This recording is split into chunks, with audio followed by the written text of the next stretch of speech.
بسم اللہ الرحمن الرحیم۔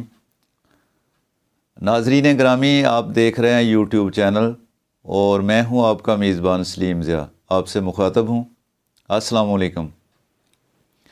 آج ہم بات کریں گے اس مادر وطن پاکستان کی۔ یہ اتنا عظیم ملک ہے، اگر یہ کہا جائے کہ اللہ تعالیٰ نے ہم پہ اپنی مہربانیوں کی، نوازشوں کی بارش کی ہے تو یہ بیجا بات نہ ہوگی۔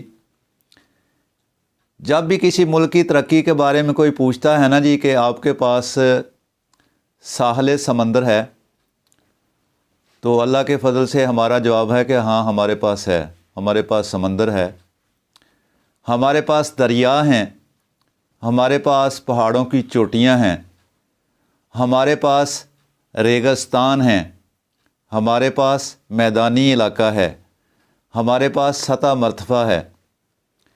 یہ تو ہیں وہ اللہ کی خاص نعمتیں۔ ہمارے پاس گلیشیئر ہیں۔ اس کے علاوہ ہمارے شمالی علاقہ جات کو اگر دیکھا جائے تو میرے خیال میں یوں لگتا ہے کہ اللہ تعالیٰ نے جنت کی ساری نعمتیں اس خطے کو، اس وطن عزیز پاکستان کو دے رکھی ہیں۔ لیکن معاملہ پھر کیا ہے؟ معاملہ وہی ہے کہ عقل کو نا استعمال کرنے کا۔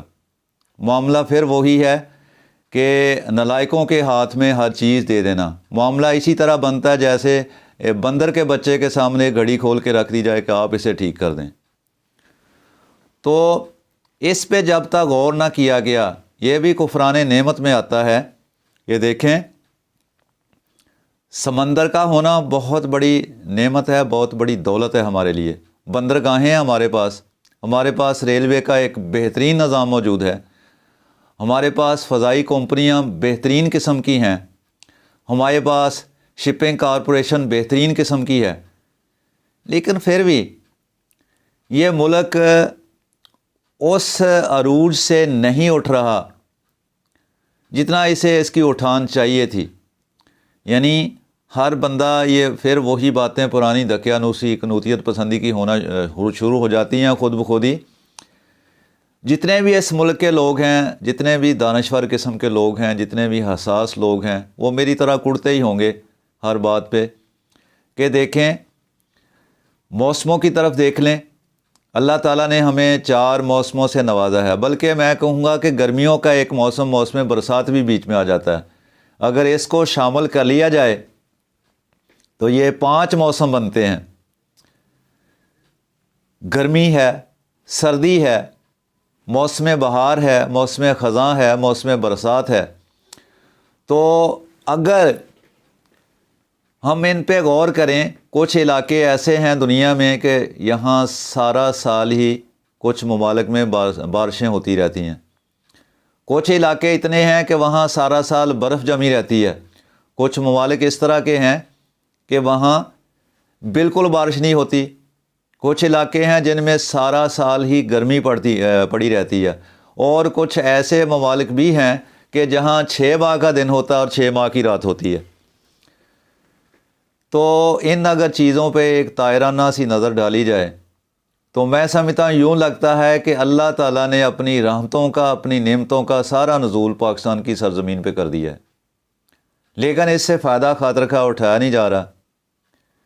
یعنی ہمارے شمالی علاقہ جات جو ہیں، جس میں یہ کلام وغیرہ، کاغان وغیرہ اور کیلاش کے علاقے آتے ہیں، ان کے علاوہ اور اتنی قدرتی سیرگاہیں بنی ہوئی ہیں کہ اگر ان سے ہی فائدہ اٹھایا جائے تو یہ لوگ جو سیاح ہیں، دوسرے ممالک کا رخ کرتے ہیں، ادھر کو ان کا رخ کروایا جا سکتا ہے اگر اس پہ تھوڑی سی محنت کی جائے۔ اور اس کے علاوہ ہزاروں کام ہیں کرنے کے۔ وہ جس طرح ذوق کہتے ہیں کہ ہزاروں کام ہیں یہاں کرنے کو، جو لوگ کچھ نہیں کرتے کمال کرتے ہیں۔ اور یہ لوگ، مجھے تو یوں لگتا ہے کہ ہم لوگ کمال کر رہے ہیں۔ لیکن غالب کہتا ہے کہ جس میں جو بھی ہو کمال اچھا ہے، بات ہے کام کرنے کی۔ تو یہ منحصل قوم، ہم کام نہیں کر رہے۔ بہت سارے لوگ ہیں جو کام کرتے ہیں، 18 20 گھنٹے کام کرتے ہیں۔ کچھ لوگ مزدوری کرتے ہیں، بڑی جاں فشانی سے مزدوری کرتے ہیں، لیکن بہت سارے لوگ جو ہیں نا وہ جس طرح یہ بیگر ہیں اور بہت سارے لوگ یہ پیر وغیرہ اور اس طرح کے لوگ جو بیٹھے ہوئے ہیں خانقاہوں پہ اپنے اپنے آستانے بنا کے قبروں کی کمائی کھانے کے لیے، تو وہ لوگ خود تو بے روزگار بیٹھے ہیں، ساتھ میں اور لوگوں کو بھی انہوں نے بٹھایا ہوتا ہے۔ یہ سب سے بڑا مسئلہ اس ملک کا، سب سے بڑا مسئلہ ہے ایجوکیشن کا، کہ گورنمنٹ کو چاہیے، اداروں کو چاہیے کہ اس قوم کی سب سے پہلے اسے ایجوکیٹ کریں، اس کے بعد ان کی تربیت کریں، ان کو اسکل پرسن بنائیں کہ یہ مہارتیں سیکھیں، کام سیکھیں اور اپنے کام کریں۔ یہ کس چیز کی کمی ہے ہمارے ملک میں؟ دیکھا جائے تو ہمارے پاس یہ بلیک گولڈ جسے کہتے ہیں، یہ مال مویشیوں کا، ڈیری فارم کا کام ہے، پولٹری فارم کا کام ہے۔ یہ ڈیری فارم جو ہے اسے ہزاروں لوگوں کو روزگار مل سکتا ہے، اور بہت سارے لوگ جو ہیں ان کے گھر کے چولہے ان سے چل سکتے ہیں۔